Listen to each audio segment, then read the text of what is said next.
Hello, my friend. I'm back to our usual spot this Thursday, August 14th, and in 1784, the first Russian colony was established in Alaska, on Kodiak Island. 80 years later, more or less, the Americans bought Alaska from Russia for the equivalent, no, not equivalent, of $7 million at the time. Oh, and also on August 14, 1941, U.S. President Franklin Roosevelt and British Prime Minister Winston Churchill signed the Atlantic Charter, stating that war could not change the map, that is, change territories without the consent of the inhabitants of those territories. Because this Friday, tomorrow is Friday, August 15th, there in Alaska, Putin and Trump will decide peace in Ukraine and the lives of many inhabitants of Ukrainian provinces who speak Russian, ethnic Russian, and may be involved in this, right? Just to remind you, the Soviet Union didn't respect it, pretended to respect it, and put an iron curtain over the European countries that fell under the yoke of Soviet communism, right?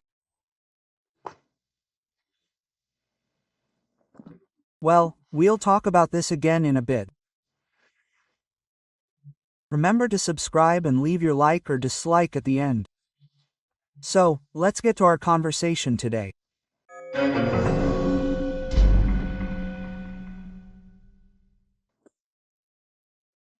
Well, the hot topic here is the visa cuts for 2 administrators of the Gilma administration's Mais Medicos program. The Gilma administration's cuts began in 2013 and lasted until 2016 or 2017, when Bolsonaro took office. So, the Mais Medicos program took over, right? The Cubans left. They took the initiative to leave before they were implicated. And then, Lula, in the current administration, revamped the Mais Medicos program, and there are already questions at the Federal Audit Court about whether the program was even necessary.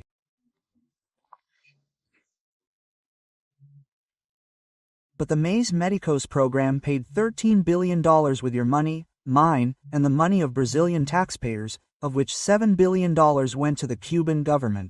Some even stayed with the Pan American Health Organization, which brokered this practically slave labor deal, because most of the doctors, the Cuban doctors who came here, graduated from Cuban universities, more like health agents, let's say, only got about 20% of what they were paid. And they faced difficulties here, in addition to, having poor training that was covered up by the liberalization. For them, there's no need to take the revalida exam to revalidate their diploma. In other words, it was a way the Workers' Party government found to finance a dictatorship, the Cuban dictatorship, right? By using a semi-racialized workforce. This is what the Ministry of Labor punishes here from time to time. It finds there's slave labor on the farms, supposedly slave labor, because they work in exchange for food, a small salary, sleep poorly, eat poorly, right? And it's considered slave labor. This was done by mutual agreement between the Brazilian government, the Pan American Health Organization, and the Cuban dictatorship.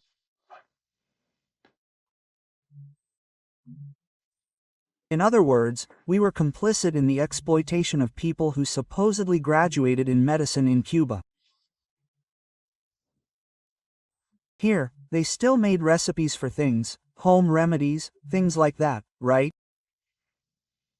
Well, now I don't know if it will stop with just these 2. One of them is now one of the great mentors there, administrators of COP 30 in Belém, Pará.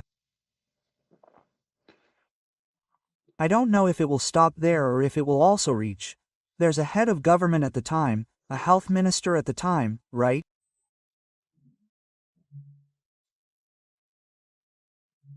All those secretaries who participated in this exploitation of man by man, as communism says. Well, let's move on. Well, look, the public prosecutor's office has already suspended, or apparently recommended the suspension of, the VIP room contract for the ministers of the Superior Labor Court. I still don't understand why, being the social justice system, they're afraid to socialize with the taxpayers who support the court, walking around the airport. I don't see it, I can't see it. They're not even known. People don't even know who they are, but it went to their heads. Privileges, privileges, right? So, not to mention buying a fleet of cars for them and such, right? And now I see them taking advantage of it, right? The 22nd National Judiciary Olympics will be held in Foz do Iguaçu, right? The Judiciary Olympics will be something like this. Who can complete a case the fastest? Who can cast a vote the fastest? Is that it? No, it's not. Look here, the sports: beach tennis, soccer, fishing, futsal. I think it's indoor soccer, handball, table soccer. I think it was what was called button soccer in my time. It also says that those requested by the courts, by the federal justice system throughout the country, can also participate by registering. It's going to be during the judicial recess, right? In September, from the 20th to the 26th. Well, anyway, on the 20th, those in the federal judiciary in Rio Grande do Sul will at least have a holiday, but it runs until the 26th. That's what Folha de São Paulo says. Well, jumping to Metropolis, they're giving details of a real estate transaction, that in Brazilian currency is 22 million, in American currency 4.1 thousand. I thought it was very expensive. Only 158 square meters, $4 million, 22 million. I thought it was a 500 square meters apartment, very expensive. Well, it must be the Kibiscan location. It's one of those Florida kisses, but this one is right next to Miami. Wonderful, peaceful. And Metropolis says it was paid in cash. That it was allegedly purchased by Minister A. Moraes, when he was still on the Supreme Court, in 2014, he paid cash, the equivalent of more than 22 million. And this price here is more than half the price Americans paid for Alaska, right? Of course, in dollars from that time and in the name of an offshore company, Telubio or Telub, right? That's what it says there in the Metropolis. Hey, it even says that the condominium fee exceeds $15,000 per month. The minister's salary is $40, $45, $46 per month. It's one third of the salary. Wow! It's expensive, the property is expensive, and the condominium fees are expensive too. Well, what else did I want to comment on with you?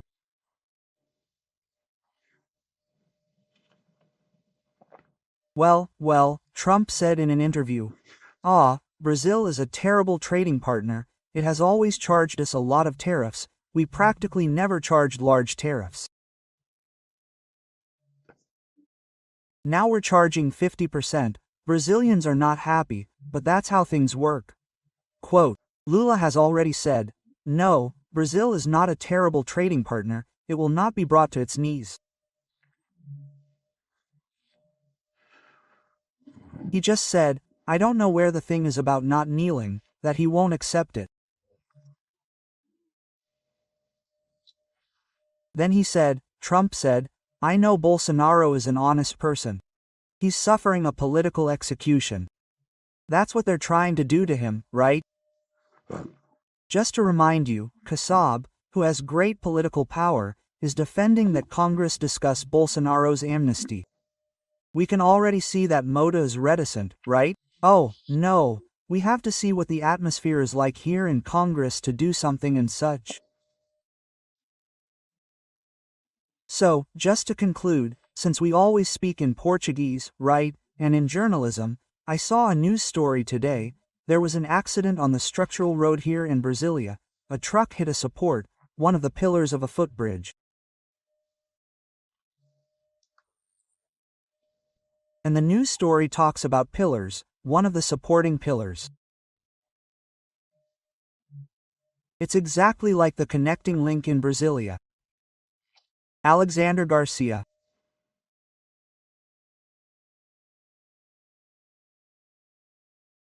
Hello, my friend.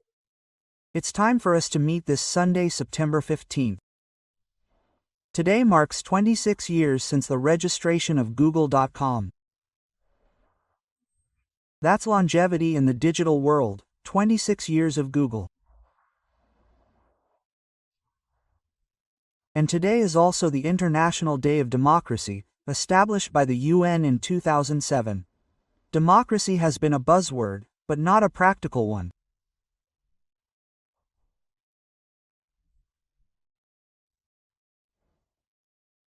Because the practice of democracy is the power of the people, the respect of those in power for the will of those in power, respect for the highest charter of all laws, due process and, above all, respect for the right to freedom of expression, International Day of Democracy.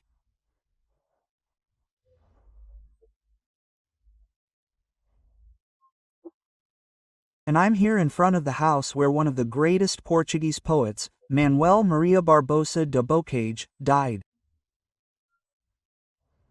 People ask, Bocage, why the French surname? Yes, his maternal grandfather was a French admiral hired by the Portuguese Navy at the time. He was born in 1765 in Setúbal. Here on the other side of the Tagus, Setúbal is one of the capitals of Portugal. Today is a holiday in Setúbal, which coincides with Sunday. He died here on the third floor of an aneurysm at the age of 40. He is one of the greatest poets in Portugal, along with Antero de Queiroz and Luís Vaz de Camões. He lived in Rio de Janeiro for 3 months on a trip to the Indies. He disembarked there, as a naval guard in the Portuguese Navy. He stayed in Rio de Janeiro for 3 months. He lived on Teofilo Otonic Street, which is now parallel to Presidente Vargas Street.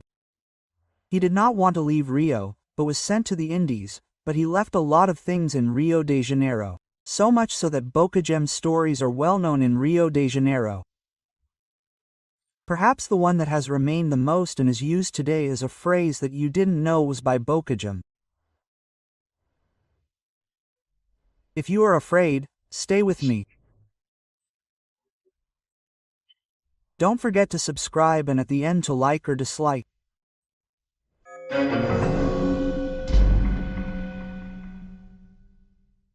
I'm far from Brasilia, but I'm saddened by the news I'm hearing from there. This morning, there was another fire in Brasilia National Park. It's a park that has about 45,000 hectares, more or less. It's very big. And the fire started on the side of the road that runs between Granja do Tordo, which is a place where they hold agricultural exhibitions, and Parque da Água Mineral, which is where people go to bathe in pools of water that comes out of the ground, right? And this reserve, this natural park is full of animals. Animals die, especially the young ones, the reptiles, right? Sloths. Rio de Janeiro is all scared because a photo of a sloth burned in a reserve in Tangua, I think. Tingua. It's there between Petrópolis, the municipality of Petrópolis, and Nova Iguaçu, right? Well, the fire, according to the CNB, was criminal. There in the Água Mineral Park, the same, on the side of the road, it started on the side of the road, someone set fire on the side of the road. I've seen it, I've put out the fire, I've seen a lot of people there setting fires. And it's not even a crime, it's out of ignorance. They think that's cleaning the ground, because in the culture of these people, fire is for cleaning, right? I've been in Brasilia since 1976, right? And the first thing that shocked me was this. The person, oh, there's a tree, they don't call a tree, they call it a stick, right? And the culture is to set fire to clean, then we make the little fields. It's a cultural issue, so it has to be resolved by the cultural issue too, right? The worst thing is those dead little animals. Now it's over there on Banana Island, the same thing, right? And I see the information, I said the other day about the army helping to put out the fire. There are 190 soldiers from the army who were sent there to help the firefighters. The firefighters do a heroic job, right? Because they certainly don't have enough material resources to do what they do, but since they do heroic work, they get their comeuppance, right? They are the most prestigious institution in this country, right? Well, but there are fires everywhere. Now, Minister Dino seems to have authorized part of the budget for extraordinary expenses to be used in fighting fires, folks. It's not to fight fires, it's to prevent fires. In Brazil, it's always like that, it's always later. Prevent later. That's not it, it's preventing later. That's the right word. Well, there's another case in today's news, right?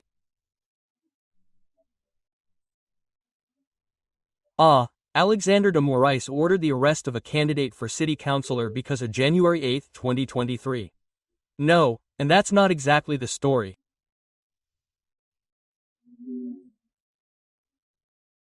He's a candidate for city councilor, from the Partido Novo, in a city called Sao Azul in Paraná, right in the west of Paraná. His name is Marcos Pereira. He uses the name Marcos and Geleia Patriota, right? Look at the story of Marcos Pereira. He was there on January 8, yes. Then he was arrested along with all those people who were arrested, right, in a deceptive way, right?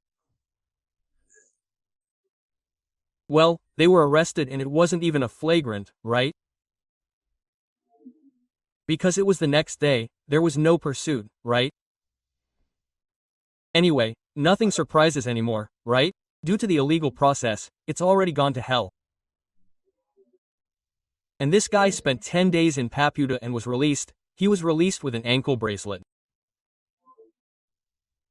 According to his defense, the ankle bracelet is still working today. Then suddenly he was arrested and taken to prison in Foz do Iguaçu. So there are still no explanations for this fact.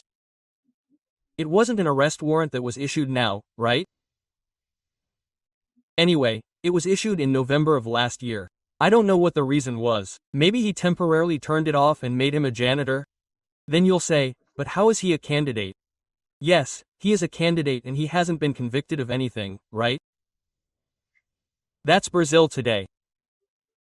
Well, let's move on. Well, it's not today's topic, but it's the first time I've talked about this subject. I was surprised when I was live on Friday's Oeste magazine. That lady is an indigenous ethnic group, Yacuai, Tupinambá.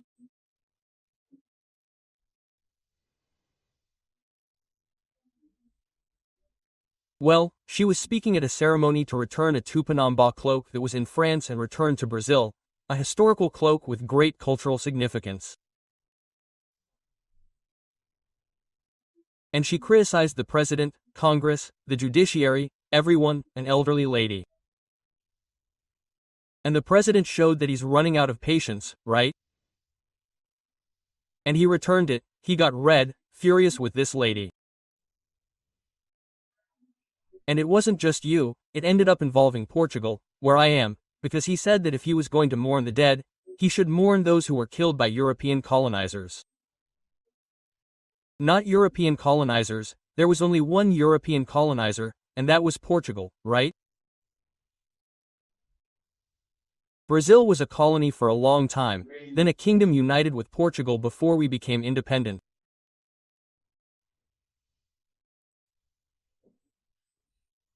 But it was a very irrational reaction from the president.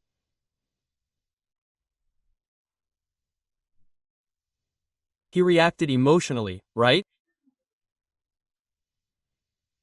Yes. Well, and the problem is this. The government creates expectations with propaganda. Propaganda also has its consequences, and there is frustration when the expectations created by propaganda are not met. He created the Ministry of Indigenous Peoples, and now I'm going to solve everything. And then this lady is complaining, what demarcation this is and that, the weakness of the government. Then he responds that he only has 70 deputies and 9 senators, I think. He mentioned a number, right? Well, and that he doesn't have the strength she thinks and so on, right? Well, and then he raised his voice aggressively to the elderly lady, right?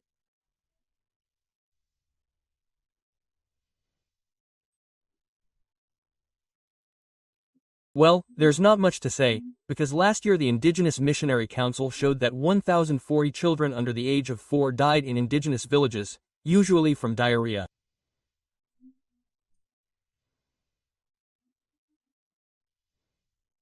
And there are 3 ministries to deal with this. Ministry of Health, Ministry of Indigenous Peoples and Ministry of Human Rights, while the other minister was taking care of other things.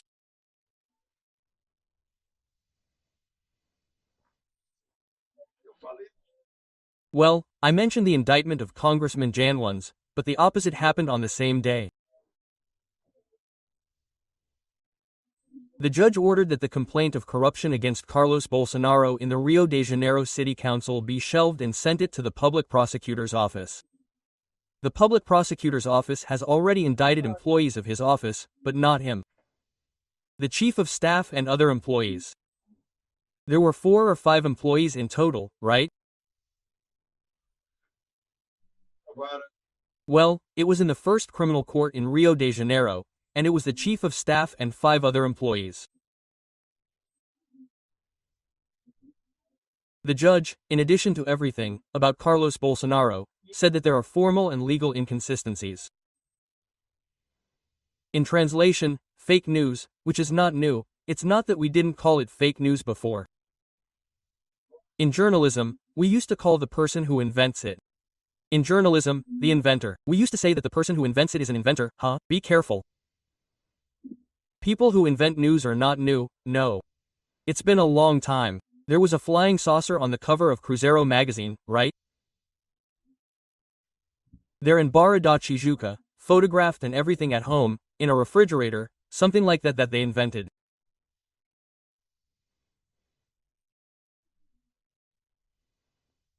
Guys, I wanted to ask the following. Killing a woman, is a woman's life worth twice as much as a man's life according to Brazilian law?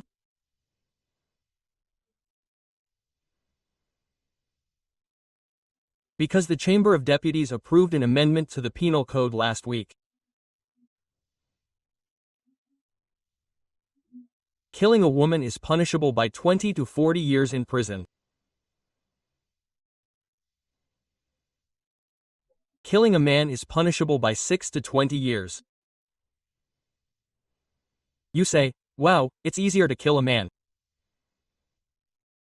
So, guys, Article 5 of the Constitution, which is the Fundamental Rights and Guarantees Clause, Article 5, says, all are equal before the law, without distinction of any nature. What's that? I don't understand. A rational being doesn't understand that before the law. It says here, if it were cultural, no, I was raised in a culture where a man gives up his seat to a woman, a man opens the door for a woman, a man pulls out a chair for a woman, I was raised. But that is a cultural issue, it is a matter of civility. But the law, everyone is equal before the law, without distinction of any kind.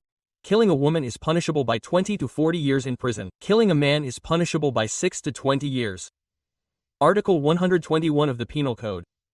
And now this article has been approved in the Chamber of Deputies. It will still go to the Senate, right? But just to remind you, folks, without the Constitution there is no salvation. It is the law of the jungle, it is arbitrary, a heavier gauge, it is censorship. From Lisbon, Alexander Garcia.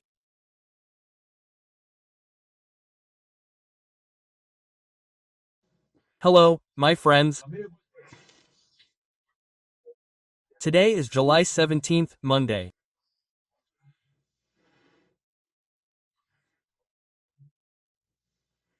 It's been 16 years since I found it unbelievable that so many people died at Congonhas Airport, from a plane that had already landed, couldn't stop, left the runway, and crashed down below.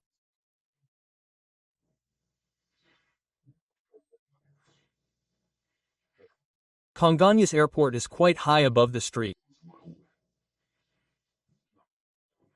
It's in front of a gas station owned by the TAN company. 199 dead, not counting those who were still unborn. It's sad. I'm 3064.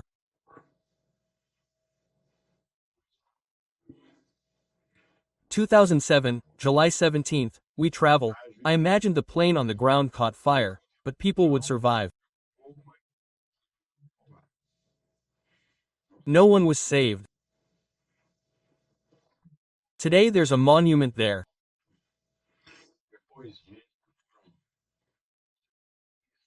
After that, they repaired the runway, made it rougher, and wondered what happened during the reversal.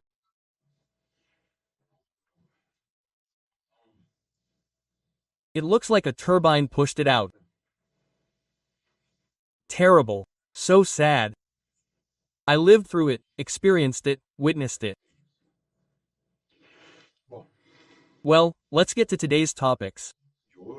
I ask that you subscribe. Don't forget to leave a like or dislike.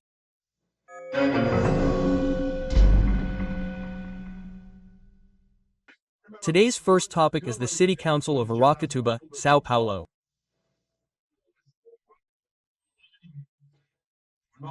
It just received a unanimous decision from the São Paulo Court of Justice, following a lawsuit filed by the Public Prosecutor's Office, prohibiting the City Council from applying Article 141 of its internal regulations, which begins sessions by invoking God's protection.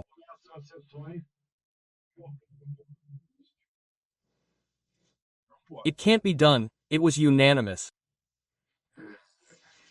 Well, I'd even like to see the rapporteur's details here, the rapporteur's vote, which was shared by everyone.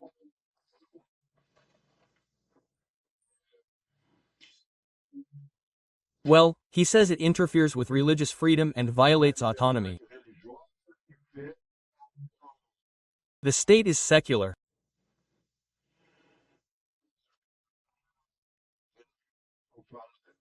I don't see why it should interfere with religious freedom because it doesn't mention Muhammad or the Lord of the Jews, or the Lord of Christians or other religions, right?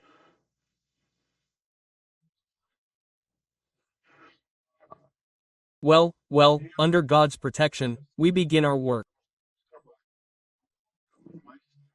It's there in the chamber, but when it's time, on the day it resumes, on August 7th, the Speaker of the Chamber will read the order, the ruling from the Court of Justice, which has already been finalized and will have to be complied with. Look, this country is hypocritical. Do you know why? Oh, it can't, because the state is secular. The issue of equality.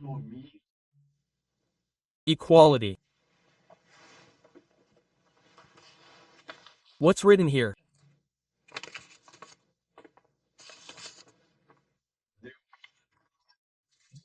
Praise God on the Brazilian banknote.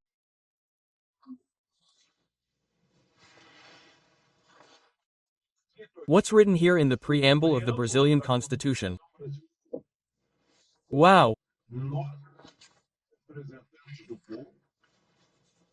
We, the representatives of the people, promulgated the following constitution under God's protection.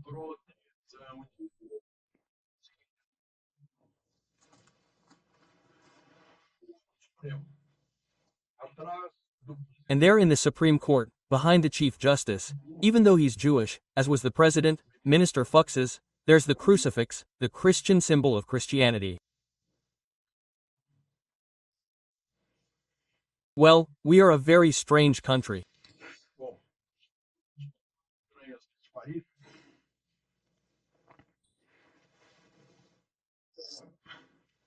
Well, other strange things in this country. This political imprisonment of 1,390 people who are on provisional release, who are wearing ankle monitors at home, those horribly dramatic images of mothers seeing their children again after 6 months in prison, without conviction.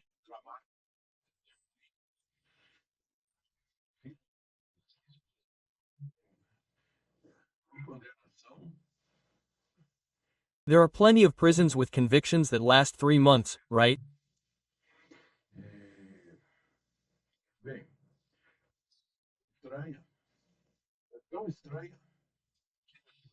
And well, the strange thing is so strange that, after that memorable session of the Senate Public Security Committee last week, in which we heard testimony from family members of prisoners, relatives of prisoners, lawyers for prisoners, now a delegation from the National Congress and the UN is going to the UN Human Rights Committee, led by the Brazilian ambassador to the UN, Ambassador Sergio Franca. O Comitê dos Humanos da ONU, conduzido pelo embaixador do Brasil na ONU, embaixador Sérgio França. Vai lá o Senator Eduardo Guirao, Senator Magno Malta, Representative Marcel Van Houten, Representative Carlos Coutinho, Representative Alexander Ramajam will be there. They will present a robust complaint, Senator Guirao told me a little while ago, at 10:45 a.m., Friday.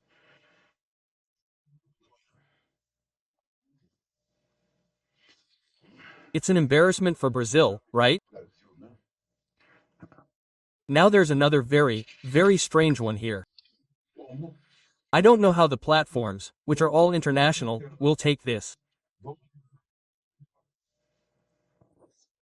Procurador-Geral da República, Carlos Frederico, Look, the Deputy Attorney General of the Republic, Carlos Frederico Santos, asked Minister Alexander de Moraes that the networks where Bolsonaro operates send everything, posts around January 8th, talking about the Supreme Federal Court, the Electoral Court, the election ballot boxes, the military, right? STF, da Justiça Eleitoral, das urnas, da eleição dos parlamentares, né?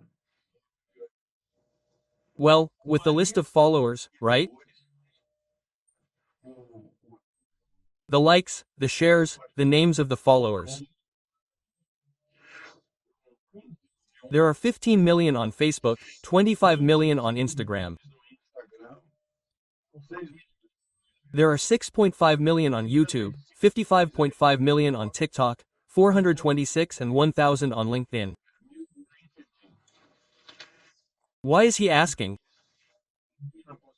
Because here in the Constitution, in Section 12 of Paragraph 15, it says that all of this is inviolable, right? Except by court order for purposes of criminal investigation.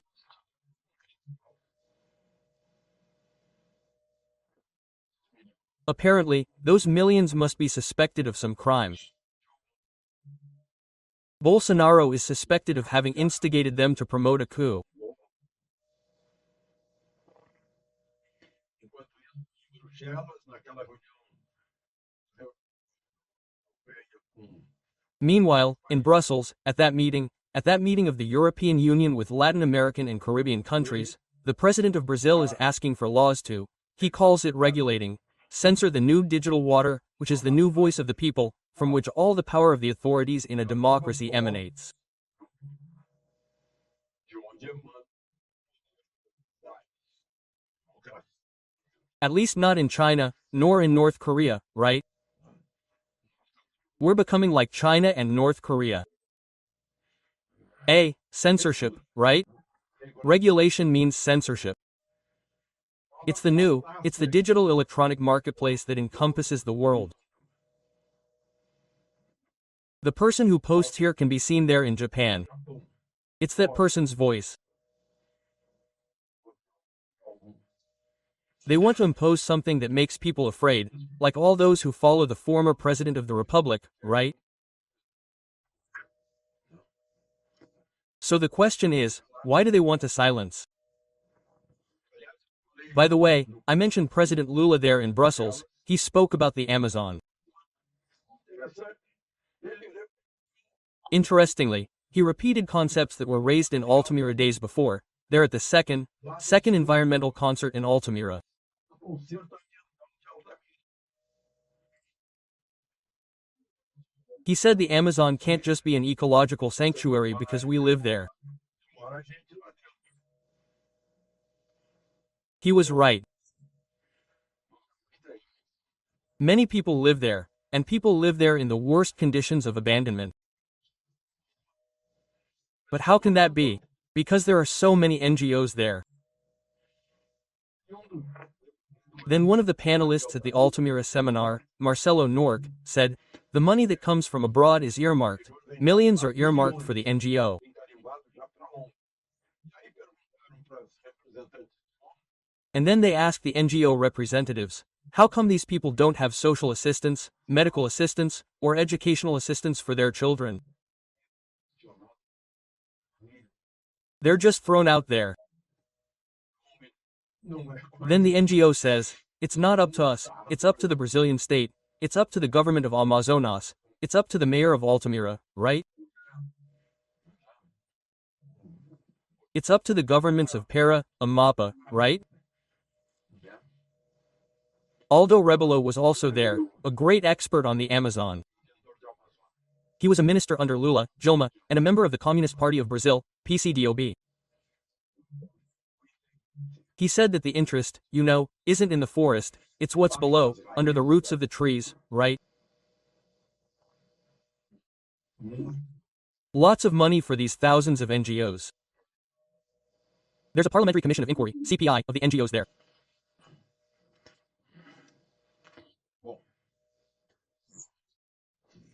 It's good, folks, and over in Italy, a deed from the federal police at the embassy is working with the Italian police to release images from the airport.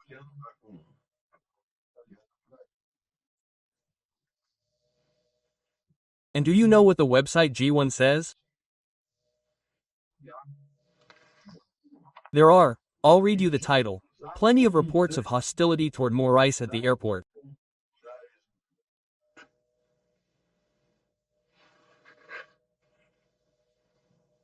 My God.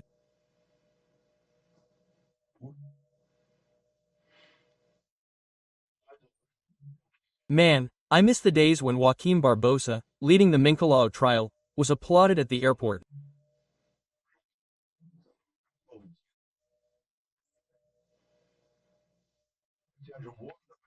Judge Sergio Moro, of the lower court, leading Lava Jato, was applauded at the airport.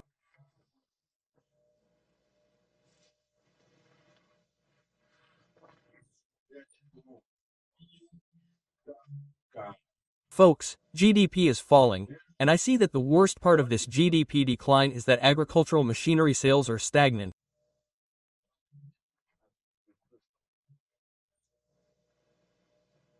It's a terrible fear.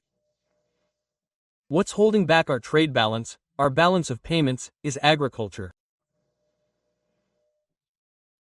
And if agriculture is demotivated by all this, support for the MST, Municipal Workers Movement, to invade, land tenure insecurity with the Supreme Court still to rule, a sword of Damocles hanging over the farmer's head.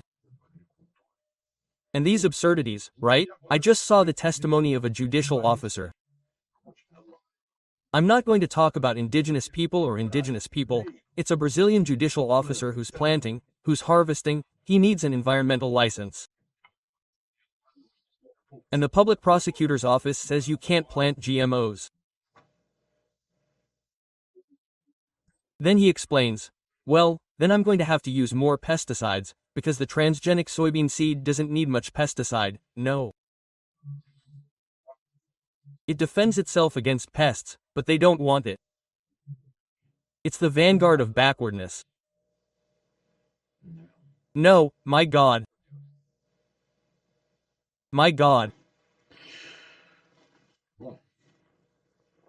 Well, and now it's starting to unravel.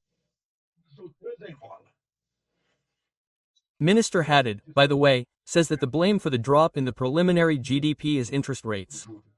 It's this mania. It's always someone else's fault, never mine. It's always someone else's fault. I'm always the victim, right? That's the theorem, right?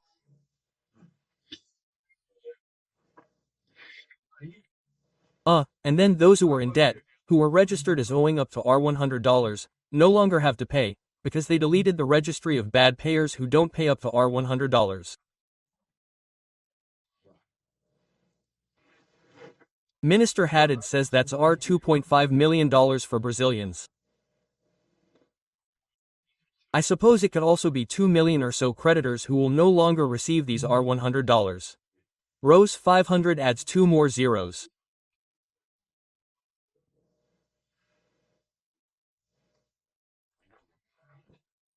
It's 25 million, not 250 million in credit that people, stores, and companies won't receive.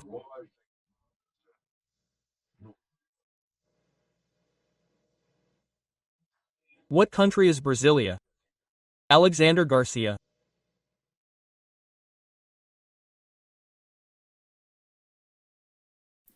Olá, minha amiga, meu amigo. Chegou a hora do nosso encontro neste domingo de Ramos, dia 24 de março.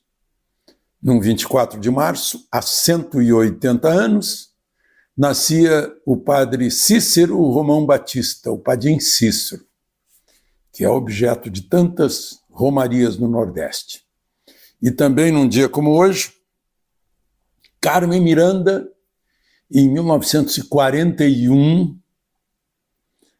punha as mãos eternizadas no cimento, ainda fresco, da Calçada da Fama, na frente do teatro chinês, ou do cinema chinês, lá em Los Angeles. A única brasileira a deixar as mãos lá. Eu vi as mãos de Carmen Miranda, pequenas, aliás, ela tinha pouca estatura também. E grande estatura como representante do Brasil, dos costumes do Brasil. Foi um grande nome no show business nos Estados Unidos. E morreu em plena televisão, contracenando com Jimmy Durante. Teve lá um ataque cardíaco e caiu ali. Bom, vamos em frente, então. Não esqueça de se inscrever, de conferir a sua inscrição. Vamos chegar a 3 milhões em breve. E ao final de deixar o gostei ou não gostei.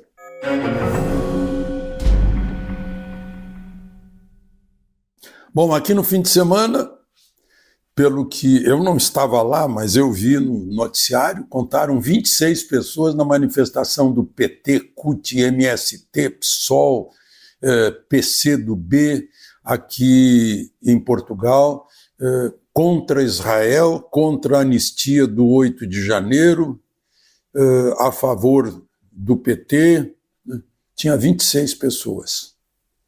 Pelo que se comenta aqui em Portugal, os brasileiros são quase 10% da população. Portanto, aí perto de 1 milhão. Mas só 26 foram lá na Praça Luís de Camões, que é um lugar de encontro, em geral de encontro de estrangeiros, principalmente brasileiros, porque por ali funcionava o consulado brasileiro. Um fracasso, eu vejo o noticiário no Brasil, parece que fracassou também a manifestação nas cidades brasileiras. Bom, e o assunto desse domingo de Ramos foi a ação policial dando por concluída a questão do assassinato da vereadora Marielle.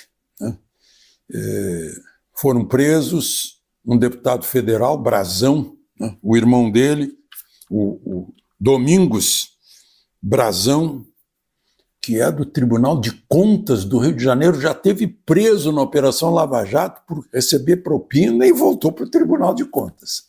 Eita, Rio de Janeiro. O deputado federal, que é do União Brasil, do União Brasil já está dizendo que quer expulsá-lo, o Chiquinho Brazão, irmão dele, e o ex-chefe de polícia que tinha sido nomeado na véspera do assassinato, o Rivaldo Barbosa, que parecia amigo da família, mas está lá por obstrução à justiça. Parece que protegeu lá os assassinos. E ficou confirmado, com base na delação premiada do Rony Lessa, que foi o executor, que foi briga por território na zona oeste do Rio de Janeiro. Os dois Brazão também foram vereadores como a Marielle em outra época. Estão sendo transportados agora para Brasília, onde ficarão presos.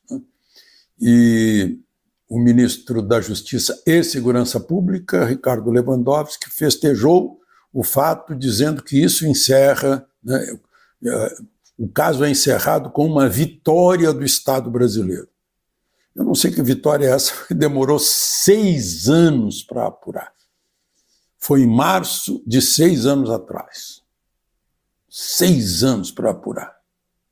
Agora, eu pergunto o seguinte, como é que ficam todos esses que apontavam como principal suspeito o Bolsonaro, os filhos de Bolsonaro, os mesmos que disseram que o casal Bolsonaro ficou com parte do mobiliário do Palácio Alvorada? Como é que fica isso? Fica de graça, assim? Né? Jogam uma suspeita sobre as pessoas, né? Isso não é jornalismo, sinto muito. Jornalismo é quando a gente tem prova para falar. Aí a gente fala. E aí não tem quem possa dizer isso que eu estou dizendo para a gente. Né? Agora, resolvido isso, tem outra coisa para resolver. Quem está atrás de Adélio Bispo? Que certamente não agiu sozinho. Quem é, de que gabinete veio autorização para registrar que Adélio Bispo entrou na Câmara dos Deputados naquele 6 de setembro de 2018? Quem? Será que é tão difícil assim apurar? Esses registros ficam, né? Bom, vamos em frente, minha gente. Caso Tenente Coronel Mauro Cid está preso de novo. Eu estive vendo a ordem de soltura dele e as condições, não tem nenhuma condição ali que o proíba a falar com pessoas que não sejam investigadas. Ele está proibido de falar com investigados, está proibido de deixar o país, está proibido de ter arma de fogo, é obrigado a se apresentar com determinada frequência, não pode sair da comarca de Brasília, né? Mas não vi proibição que ele possa conversar com outras pessoas, pelo menos não vi escrito ali. Tiraram o telefone dele, ele não pode usar redes sociais. Isso ele está proibido. Agora, quem gravou a ligação, né? Estão dizendo que foi um desabafo. Eu acho que não, acho que foi uma queixa. E eu não vejo por que alguém que está sendo investigado, preso e tal, não possa se queixar. Isso é um mínimo de possibilidade que a pessoa tem de se queixar. Né? E ele se queixou e alguém... Aí eu não sei se a pessoa disse para ele, estou gravando, e ele disse, tudo bem. Não sei. Não sei se ele sabia que estava gravando, nem sei se ele autorizou divulgar. Isso eu não sei. Né? Engraçado que a gente pega o evangelho desse domingo de Ramos e vê, parece que Jerusalém está em Brasília. Todas as coisas que aconteceram, que estão lá no Marcos. Hoje eu estava na igreja Nossa Senhora do Rosário de Fátima e estava pensando nisso. Eu disse, puxa, parece tão atual esse evangelho de Marcos. Bom, sim, outra coisa, né? Até onde eu percebo, essas coisas aconteceram enquanto ele estava cumprindo missão como militar e ajudante de ordens, cedido pelo Exército, fardado sempre, porque a missão era essa. Isso não é a jurisdição da Justiça Militar, mas o STM está tão desaparecido, Superior Tribunal Militar.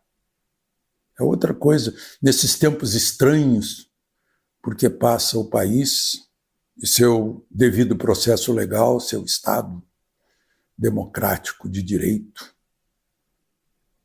e a Constituição. Né? Bom,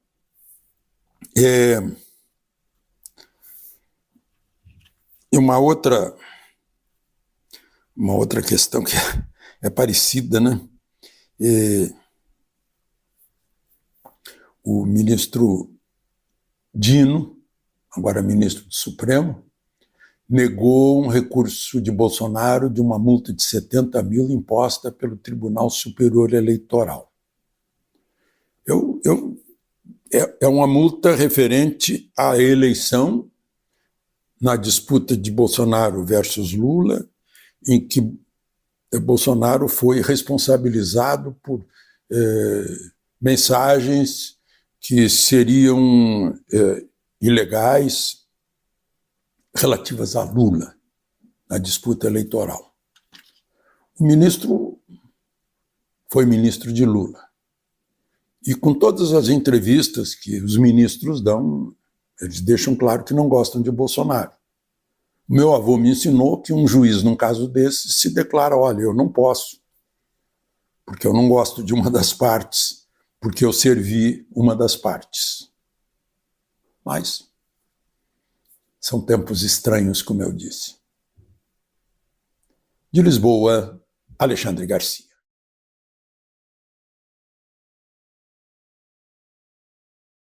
Hello, my friend. Time for our meeting this Monday, August 11th, Law School Day, Lawyers' Day. I can only imagine how much law schools and lawyers are suffering when reading the Constitution and comparing it to what's been applied in the Supreme Court, right? Since Gilma's trial, right? And then it's worsening 6 years ago when the fake news investigation began and everything else we're seeing. Well, I'm in Porto Alegre. I'm here at the hotel I always stay at, which is very well located, the Hilton Moinhos de Vento. And I came for the launch of my book, the one you already know, at the Santos bookstore, which is very close to the Hilton Hotel, right?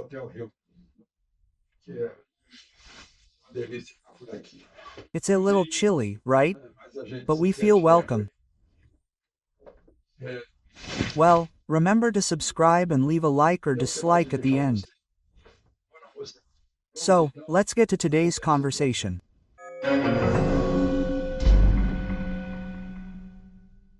Well, today's first topic. I see that Minister Haddad announced that he would have a meeting this Wednesday with the U.S. Treasury Secretary, who is the U.S. Treasury Minister, right? His name is Scott Bessent. Bessent. Now Dad has been told there's no schedule for him. I even suspect the Treasury Department is because they're the ones handling the application of the Magnitsky Act, right? Maybe they're listening to Eduardo Bolsonaro and Paulo Figueiredo, who were called to Washington for talks. That could be it. But Minister Haddad was furious, saying it was right-wing pressure that prevented him from talking to his boss, the minister, right, the U.S. Treasury Secretary. Yes, because the Treasury Secretary is also in favor of the 50% tariff, which started right around the corner, right, and is already being implemented in Brazil. But what's the reason, right?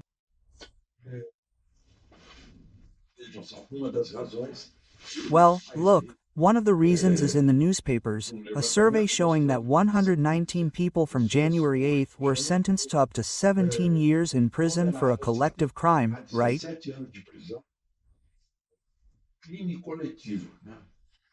That crowd that went to the Three Powers Square and many invaded the headquarters of the Three Powers. Well, 20 people were sentenced to 14 years, 10 people to 17 years, 8 to 13 years. My God, these are sentences for murderers, right? One was sentenced 12 years ago, then 70 people to 1 year. This is exchanged for community service, something like that, not a closed regime. But they've already served closed regime, certainly 8 to 2 years, right? Well, for not obeying the ankle bracelet, right? Oh, right. So I see something here about justice and revenge.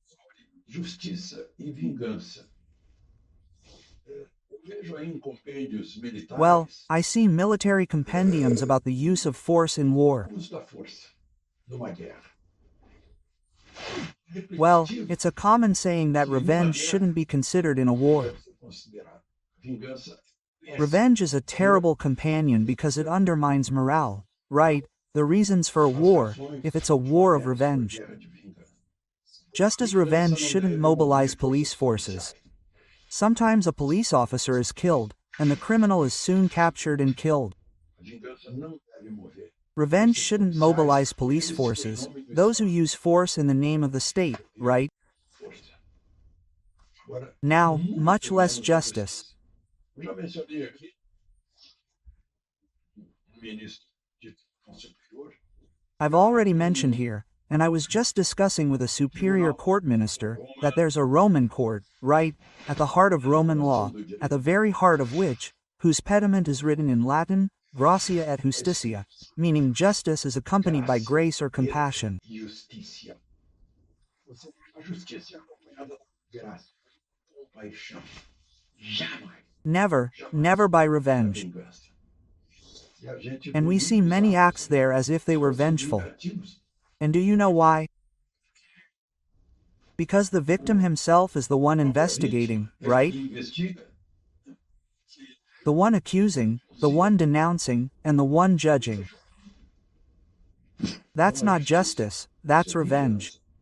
Quando é When it's the victim themselves, they can never be the judge, they can never be the investigator. They completely lose their impartiality, right? mas o problema é que Well, but the problem is that the Chief Justice of the Supreme Court himself, Justice Barroso, has made several statements showing that the Supreme Court is no longer a department for enforcing the Constitution. aplicação da Constituição. A Constituição The diz que Constitution says it is. The Supreme Court is the guardian of the Constitution. da Constituição. So, here are Justice Barroso's statements, right? Foi necessário An active, independent court was necessary to prevent the collapse of institutions. das instituições. This is what he said when he left office. The first one was the suspension of visas, if I'm not mistaken, the suspension of visas as an active court. Quem é? The public prosecutor's office is the one that is active. The police must be active, right? Não, But not the judiciary. judiciário. Eu estou dizendo isso. I'm saying this on law school day, right? Um pouquinho antes, em julho, se não me engano, And a little earlier, in July, if I'm not mistaken, July 5, 2023, he said, the judiciary in Brazil is undergoing a dizzying process of institutional ascension. processo de ascensão institucional. Deixou de ser departamento It has gone from being a specialized technical department to a political power in Brazilian life. político na vida brasileira. Houve mudança na natureza. There has been a change in the nature, role, visibility, and expectations regarding the judiciary. Expectativas em relação ao judiciário. Ou seja, In other words, the judiciary has departed from its constitutional function, deviated from its constitutional role, the top of the judiciary, right? Well, although Minister Fox, right from his inauguration as Chief Justice of the Supreme Court, he said no, political issues must be decided in the political arena, in the political plenaries, which is the National Congress. o Congresso Nacional agora tem uma declaração recentíssima. Now, there's a very recent statement from him saying, in a democratic state, the highest authority is Parliament. O parlamento. Of course it is, because if all power emanates from the people, the highest authority is the Parliament of the people's representatives. Isn't that obvious? That's obvious. That's elementary, right? Elementar. Não.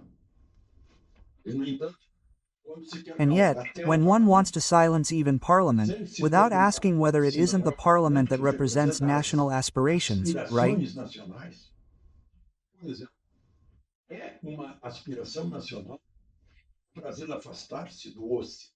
For example, it is a national aspiration for Brazil to distance itself from the West where it is, from Western culture that is based on A. Judeo-Christian civilization, Greek philosophy, Roman law. Na filosofia grega, no direito comum. These are the foundations of our civilization. Nós vamos lá Or we go to Confucius, to the other side of the world. Para o outro lado do mundo. É isso. That's what the Brazilian head of state is promoting, bringing with him his diplomacy in the division of the world.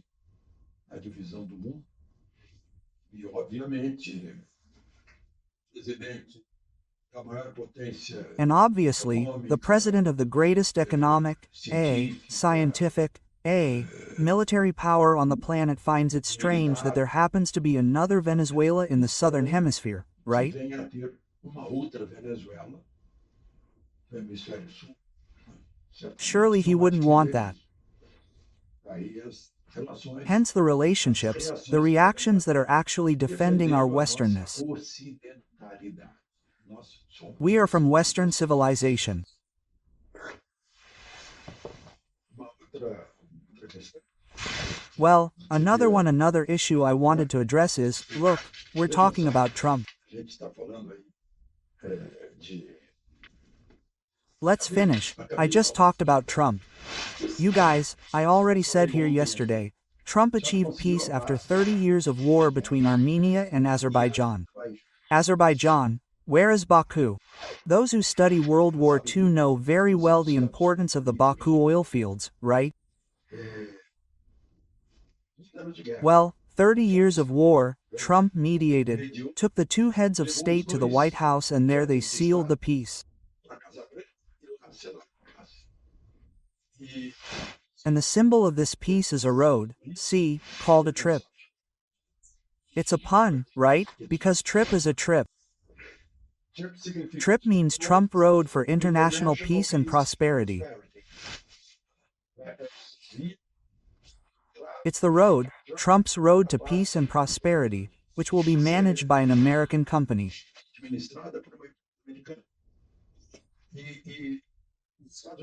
And the United States offers both countries, right, the means to maintain this peace and to seek prosperity as well.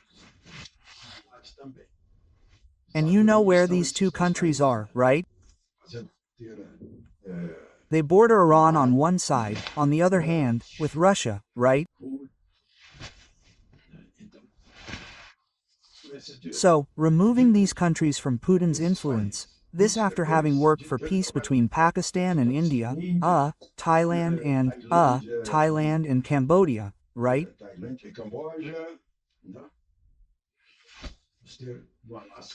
And now we're going to have in Alaska, on the 15th or starting on the 15th, a meeting between Putin and Trump, right? And the leaders who benefited from this peace are there, trying to nominate Trump for the Nobel Peace Prize. Will he achieve peace here in Brazil too? Peace means obedience to the law, not to men. The highest law is called the Constitution. From Porto Alegre, Alexander Garcia.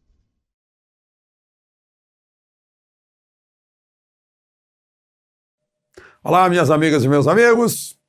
Hora da nossa conversa desta segunda-feira, 11 de abril. Hoje é dia da escola de samba. Daqui a pouco elas estão lá na Marquês do Sapucaí, né? Foi adiado um pouquinho o desfile. E hoje também é um dia que marca em 1895, o desembarque de José Martí em Cuba.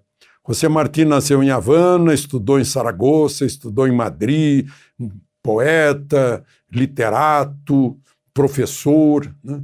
E na cabeça dele tinha que libertar Cuba da Espanha. E, no entanto, desembarcou em 11 de abril, 19 de maio ele já estava morto.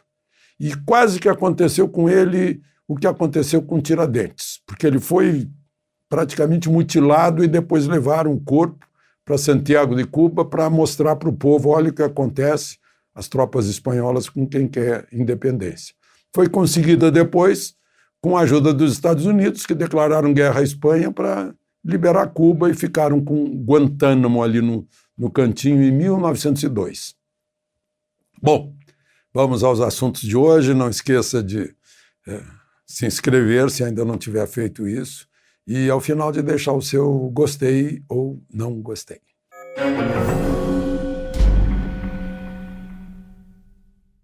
Bom, o primeiro assunto de hoje, gente, é mais uma dessas que deixa a gente boquiaberto, né? Já tem ordem do Supremo, a polícia continua sem poder subir morro, né, no Rio de Janeiro. Tem prorrogação no Supremo que ninguém pode ser despejado. Não precisa ficar pagando aluguel, mas não pode ser despejado por causa da pandemia que já acabou, né? Então, e agora mais uma. O Supremo decidiu em 2010 e virou tema 280, ou seja, todo tribunal tem que seguir aquilo em situação análoga, né? Que uma invasão de domicílio não autorizada torna tudo anulado. Aí, gente, lá em Itaguaí, no Rio de Janeiro, a Polícia Federal entrou num galpão e encontrou 695 quilos de cocaína. E prendeu 3, que estavam lá com a cocaína. Pois agora, com base nesse tema 280 do Supremo, porque não havia autorização judicial, deu-se habeas corpus para os 3 que estavam presos, foram soltos. A cocaína não vale mais como prova do crime e foi anulada a apreensão. Devolva-se a cocaína. Uau! Claro que eu sei que vocês não se surpreendem mais depois do que aconteceu com a Lava Jato, né? Só falta agora aqueles 6 bilhões que foram devolvidos que voltem para os corruptos. Só falta isso, com pedido de desculpas. É a inversão, está acontecendo a inversão das coisas aqui no Brasil, é uma coisa incrível. Aí eu acho estranho, né, que para entrar na casa, no domicílio de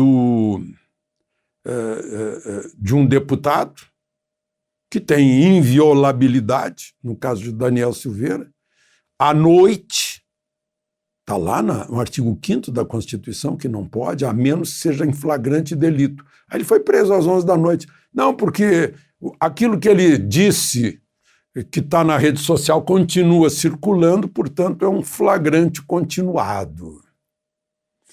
A gente não se surpreende de mais nada, né? Lá para a cocaína não pode. Tem que devolver. É incrível. E aí, como acreditar, né, no cumprimento da Constituição? Aí vão ministros do Supremo e do TSE participar de um seminário sobre o Brasil em Boston e ninguém pergunta para eles como é que se passa por cima da Constituição. Vai lá o ministro Lewandowski, que diz que o governo é culpado pelo número de mortes, em outras palavras, né? Na pandemia. Negacionismo foi o que ele usou. O que é negacionismo, se não um médico negar tratamento para uma doença, coisa mais óbvia do mundo? Uma doença que tem tratamento, que se tivesse feito o tratamento, talvez metade só das mortes houvesse aqui no Brasil, mas a verdade chegará clara, cristalina, né? Mas ninguém perguntou lá no seminário. O seminário foi só para ouvir o que se queria ouvir. Seminário para os mesmos, né? É um negócio que eu tenho falado que não adianta falar para os mesmos. Você tem que falar para os contrários e convencer os contrários, ou ser convencido por eles. Dialética, não é isso? É o debate das ideias para buscar a verdade, buscar as luzes. E aí eu repito Lucas, que eu já citei aqui no Evangelho de domingo: se a gente se cala, até as pedras clamarão. Não é?